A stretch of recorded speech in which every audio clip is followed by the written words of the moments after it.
নমস্কার প্রিয় বন্ধুরা আর আমার দর্শকগণ, আপনারা দেখছেন মিউজিক ইলেকট্রনিক্স। বন্ধুরা, আমি ড্রাইভার কেমন করে চালাবো আপনাকে বলে দিচ্ছি, যেটা ডিসি ভোল্টেজ কেমন করে চালাতে হলে কতটা ওয়াটেজ লাগবে।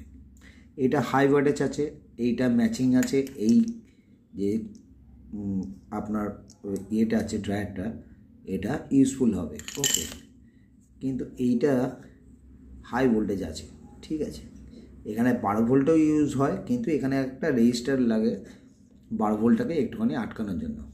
কিন্তু 9 ভোল্টে এটা পুরো পারফেক্ট চলে যায়, 6 ভোল্টও চলে, 6.5 ভোল্টেও চলে যায়, ঠিক আছে। এইটার নেগেটিভ পজিটিভ আছে, এটা পোল আছে, এটা ব্যাকগ্রাউন্ড, এটা এখানে একটু কলগেটে পেস্ট লাগাতে হয়, ঠিক আছে। আমার পুরনো ভিডিওগুলো আপনারা দেখবেন কেমন করে আমি এলইডি বাল্বগুলো বানাচ্ছি, আপনাকে ফলো রাখতে হবে, তার জন্য আপনাকে লেগে থাকতে হবে। স্কিপ না করে দেখলে আপনার ভিডিওটা দেখার জন্য খুব ভালো আছে, ঠিক আছে। এবার আপনাকে বলছি, এই যে পোর্শনটা আছে দেখছেন, এখানে লেখা আছে ডিআইএ, হ্যাঁ, এই পোর্শনটা এখানে যে চলে আসছে রেজিস্ট্যান্স, এখানে 5 আছে, রেজিস্ট্যান্স 9 আছে, হ্যাঁ। এই দুটো পার্থক্য হচ্ছে, এই যে দুটো লাইন বেরাচ্ছে, এই দুটো লাইন ডিসি লাইন বেরিয়ে যাচ্ছে, ঠিক আছে।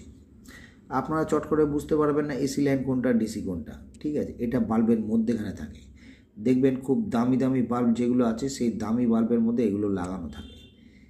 এইটা পুরো ভেতরে বাল্বের কভারের মধ্যে ঢুকে যায়, যেমন কি আমি আপনাকে দেখাচ্ছি। এই যে দেখছেন, এগুলো প্যাঁচালা বাল্বের থাকে, হ্যাভেলসেও থাকে। এই ভেতর থেকে পোর্শনে এইটার নিচে ডাউনে পুরো একদম সোজা হয়ে লম্বা এখানে চলে আসে, এই জায়গাটা কানেক্টেড হয় এসি ডিসি, ঠিক আছে। এবার যে জিনিসটা হয় সেটা আমি আপনাকে দেখাচ্ছি কি হয়। আপনি তো এখানে ডিসি ভোল্টটা দেখছেন, ডিসি ভোল্টের এখানে তো নেগেটিভ পজিটিভ তার বেরিয়ে গেছে, ডিসি ভোল্ট এখান থেকে ট্রান্সফার বাইক, এখানে দেখছেন কন্ডেন্সার আছে 160 ভোল্টের, ঠিক আছে, এখান থেকে বেরিয়ে যাচ্ছে। এটা মব আছে, দুটো মব, ঠিক আছে। যারা কাজ জানেন তারা ভালো করে বুঝতে পারছেন। এবার এই যে মাইনাস প্লাস দুটো পয়েন্ট আছে না, এই দুটো পয়েন্ট হচ্ছে মেন, এই দুটো পয়েন্ট যুক্ত থাকে। কিন্তু বন্ধুরা, সব থেকে বড় জিনিস হচ্ছে এই যে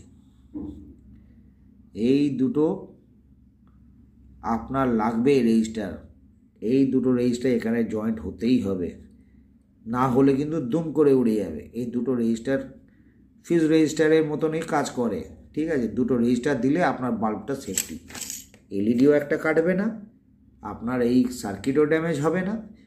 তো রেজিস্টার লাগিয়ে নেওয়া খুবই ভালো, যারা কালার কোড জানেন ইউজ করবেন। বন্ধুরা, কেমন লাগলো অবশ্যই কমেন্টে জানান।